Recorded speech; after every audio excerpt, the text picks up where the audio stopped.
आज Doubtnut app download करें। Doubtnut पर अपने सभी गणित, रसायन विज्ञान, भौतिक विज्ञान और जीव विज्ञान के डाउट्स का करो सफाया। बस प्रश्न की फोटो खींचो, एक ही प्रश्न को क्रॉप करो और तुरंत वीडियो सोल्यूशन पाओ। अभी डाउनलोड करें। नमस्कार दोस्तों, स्वागत करता हूं आप सभी का। आपका प्रश्न है, कारण सहित बताइए कि इन अभिक्रियाओं में कौन पदार्थ ऑक्सीकारक है और कौन अवकारक है। ठीक है ना, तो अवकारक है। ठीक है ना, तो यहाँ पर हमें एक अभिक्रिया दी है जिसमें दिया H2SO4 plus 2H2S gives me 3S plus 3H2O। ठीक है, तो इसमें हमसे पूछ रहा है कि ऑक्सीकारक कौन है, अर्थात यहाँ पर जो वो ऑक्सीकारक पदार्थ कौन सा है और यहाँ पर अवकारक पदार्थ कौन है, अर्थात यहाँ पर अपचायक कौन है। ठीक है, ये हमसे पूछ रहा है। तो जिस पदार्थ का जो है हमारा अपचयन होता है, ठीक है ना, पदार्थ जो अपचयित होता है, ठीक है, उसका जो है वह क्या कहलाता है, हमारा एक ऑक्सीकारक होता है।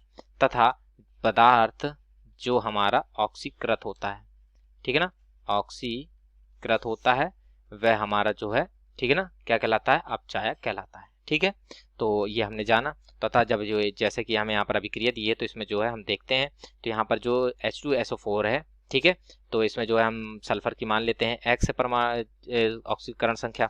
ठीक है, हाइड्रोजन की वहाँ +1 होती है तथा ऑक्सीजन की -2 होती है। तो यहाँ पर हम सल्फर की ऑक्सीकरण अवस्था को निकालते हैं, तो जो उदासीन है तो अतः इनकी ऑक्सीकरण संख्याओं का योग बराबर 0 होगा। तो +1 प्लस x प्लस 4 गुणे -2 बराबर 0।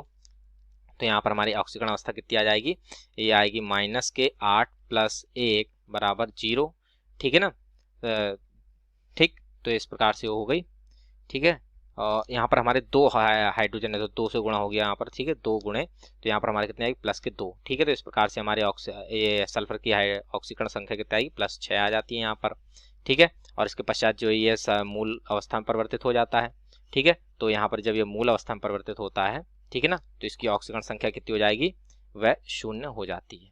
ठीक है, ऑक्सीडेशन स्टेट बराबर कितनी हो गई, 0। अब ये जो है H2S है, ठीक है, तो H2S में जो है हाइड्रोजन की मान लेते हैं x है ऑक्सीकरण संख्या।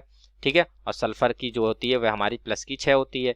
ठीक है, तो यहाँ पर 2 अणु अर्थात 2x प्लस 6 बराबर 0, अर्थात यहाँ पर हमारी हाइड्रोजन की जो ऑक्सीकरण संख्या है, ठीक है ना, वह कितनी हो जाती है, ये हमारी आ जाएगी -3। ठीक है, तथा यहाँ H2O में हाइड्रोजन की ऑक्सीकरण संख्या को निकालें तो हाइड्रोजन की जो होती है वो हमने x मान ली, 2 अणु अर्थात 2 से गुणा, प्लस ऑक्सीजन की -2 होती है तो -2 बराबर 0।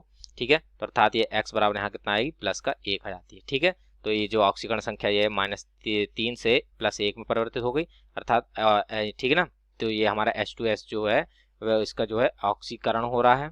ठीक है, ऑक्सीकरण। ठीक है, तथा जो ये हमारा यहाँ पर H2SO4 है, इसका जो है हमारा यहाँ पर अपचयन हो रहा है। ठीक है, तो ये जैसे कि हमने अब देखा था, तो यहाँ पर लिख लेते हैं कि अब ये ऑक्सीकारक पदार्थ कौन है। ठीक है ना, ऑक्सीकारक पदार्थ, ठीक है, यह कौन है, तथा अपचायक पदार्थ कौन सा है। ठीक है, अपचायक पदार्थ। ठीक है ना, तो जैसा कि जिसका हमारा जो अपचयन होता है वह ऑक्सीकारक होता है, अर्थात H2SO4।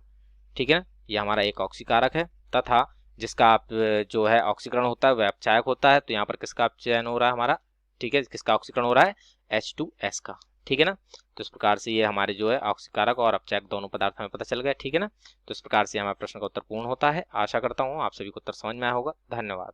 कक्षा 6 से 12वीं से लेकर नीट, IIT, JEE वो एडवांस के लेवल तक 1 करोड़ से ज्यादा छात्रों का भरोसा।